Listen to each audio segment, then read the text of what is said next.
एक बहुत ही भयानक गुफा में एक तांत्रिक अपने चेलों के साथ रहता था। आसपास के गांव वाले तांत्रिक के डर से उसे खाने पीने की चीजें पहुंचाया करते थे।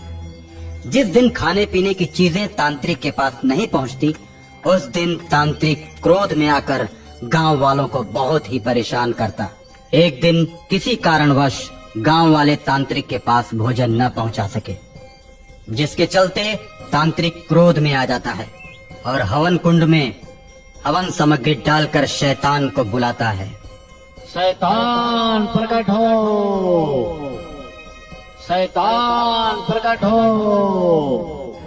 ओम फट, ओम फट। और तुरंत ही उसके सामने एक भयानक शैतान प्रकट होता है। तांत्रिक, तुमने सोए हुए शैतान को जगा दिया। अब तुम चाह कर भी मुझे कैद नहीं कर सकते। ठीक है, मेरी एक बात सुन लो। गांव वालों ने आज मुझे भोजन नहीं भेजा है। मैं और मेरे सारे चेले भूखे रह गए। तुम जाकर गांव में कोहराम मचा दो। इसके बाद शैतान गुफा से निकलकर सीधे गांव की तरफ बढ़ता है और गांव के पास पहुंचकर गांव में भयंकर तबाही मचाता है। जैसे ही शैतान गांव की तरफ बढ़ता है, गांव में धूप अंधेरा छा जाता है। आसमान से बर्फ की बारिश होने लगती है। भयंकर ओले पड़ते हैं, जिससे गांव के सभी लोग परेशान हो जाते हैं। जब जब शैतान आता था, इसी तरह की घटनाएं घटित होती थी। गांव वाले समझ गए शैतान आने वाला है। शैतान के आने की सूचना पाकर सभी सावधान हो जाते हैं। अरे गांव वालों, लगता है गांव में फिर से शैतान आने वाला है। अरे हमें भी यही लगता है। इस बार हम लोग मिलकर शैतान का मुकाबला करेंगे। ठीक है मुखिया जी। तो तुम लोग अपने परिवार सहित चौपाल पर एकत्रित हो जाओ। शैतान जैसे ही गांव में आएगा, हम सभी लोग एक साथ मिलकर उस पर धावा बोलेंगे। गांव वाले चौपाल पर एकत्रित हो जाते हैं और तभी भयंकर गर्जना मचाते हुए शैतान गांव की चौपाल पर पहुंचता है और सबसे बोलता है।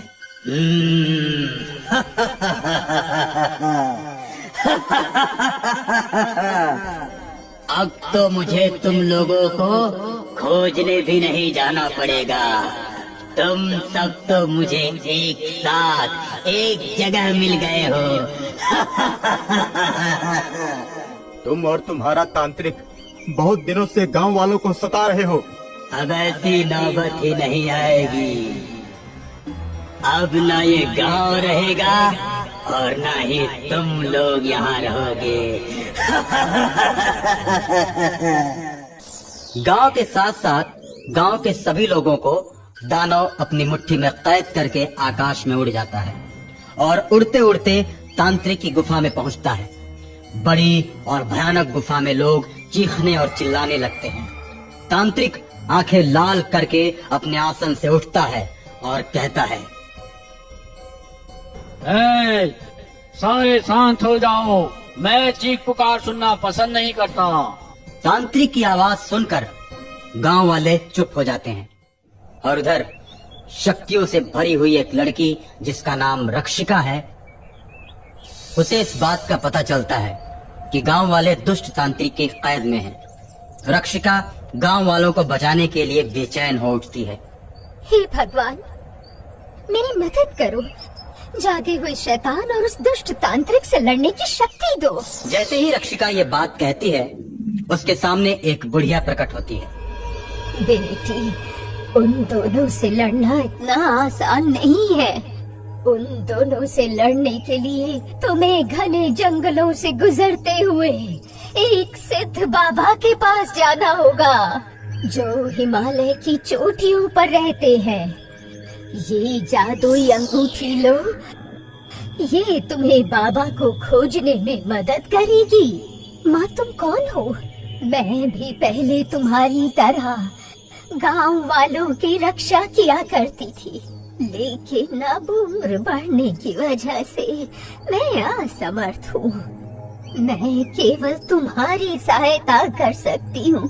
तुम देर मत करो, अंगूठी पहनकर तुम बाबा की खोज में निकलो, नहीं तो तांत्रिक और शैतान उन सभी गांव वालों को मार देंगे।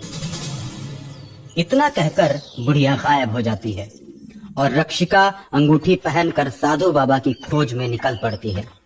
अंगूठी का प्रकाश जिधर जिधर जाता है, रक्षिका उधर उधर चलती जाती है। रात के 11 बजे भयानक जंगलों से होते हुए रक्षिका गुजरती है। तभी अचानक रास्ते में एक बहुत ही बड़ा सांप अपना मुंह खोले हुए खड़ा रहता है।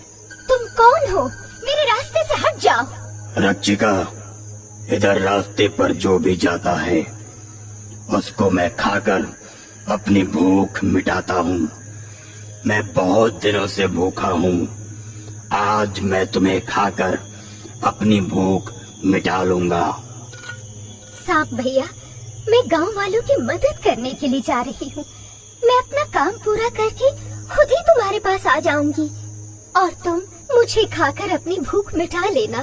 लेकिन अभी मुझे छोड़ दो, मुझे जाने दो। नहीं, मैं तुम्हारी बातों में नहीं आने वाला। रक्षिका सांप की बातों को सुनकर क्रोध में आ जाती है और जादुई अंगूठी का रुख सांप की तरफ करती है। जादुई अंगूठी के चमत्कार से सांप का मुंह धीरे धीरे बंद होने लगता है। लड़की, तूने मेरे मुंह को बंद करके अच्छा नहीं किया। अब तुम मरने के लिए तैयार हो जाओ। रक्षिका हाथ में तलवार निकाल लेती है। रक्षिका और सांप में भयंकर लड़ाई होती है। दोनों की गर्जना से जंगल और पेड़ कांपने लगते हैं। जंगल के सारे जीव जंतु भयभीत होकर इधर उधर भागने लगते हैं। सांप रक्षिका के बदन से लिपट जाता है और रक्षिका सांप को तलवार से मारकर टुकड़े टुकड़े कर देती है और उसके बाद सांप एक मानव का रूप धारण कर लेता है। रक्षिका, मैं तुम्हारा बहुत आभारी हूँ। तुमने मुझे सांप की योनि से मुक्त कर दिया। अब मैं तुम्हारी मदद करने के लिए तैयार हूँ। भैया, जब भी मुझे आपकी मदद की जरूरत पड़ेगी मैं आपको बुला लूंगी। रक्षिका साधु बाबा की खोज में पुनः निकल पड़ती है। रक्षिका जैसे ही कुछ दूरी पर जाती है, एक बहुत ही गहरी नदी रास्ते में पड़ती है। रक्षिका जैसे ही नदी को पार करने के लिए नदी में उतरती है, एक भयानक मगरमच्छ पानी के अंदर उसका पीछा करने लगता है। रक्षिका तेजी से भागती है, लेकिन किनारे तक पहुंचते पहुंचते मगरमच्छ रक्षिका का पैर पकड़ लेता है। रक्षिका मदद के लिए सांप भैया को बुलाती है और रक्षिका की आवाज सुनते ही सांप से बना इंसान उसके पास पहुंच जाता है और मगरमच्छ को मार देता है।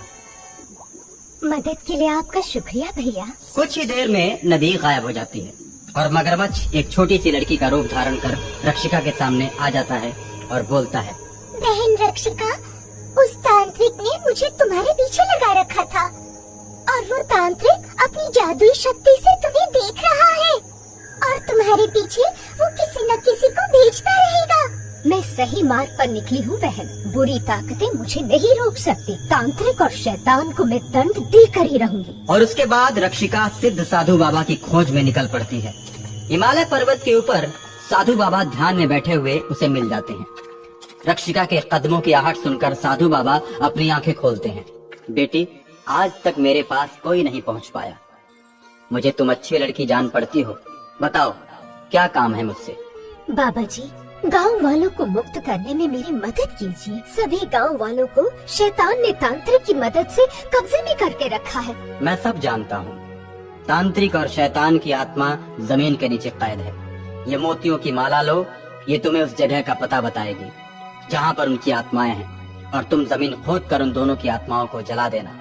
मोतियों की माला लेकर रक्षिका बहुत तेजी के साथ तांत्रिक की गुफा की तरफ बढ़ती है।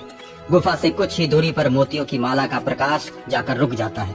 रक्षिका वहाँ पर खुदाई करने लगती है, साथ में अपने मानव मित्र को भी बुला लेती है।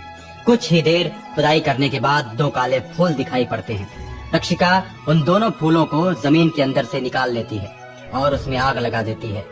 फूलों के जलते ही मायावी गुफा धू धू कर जलने लगती है।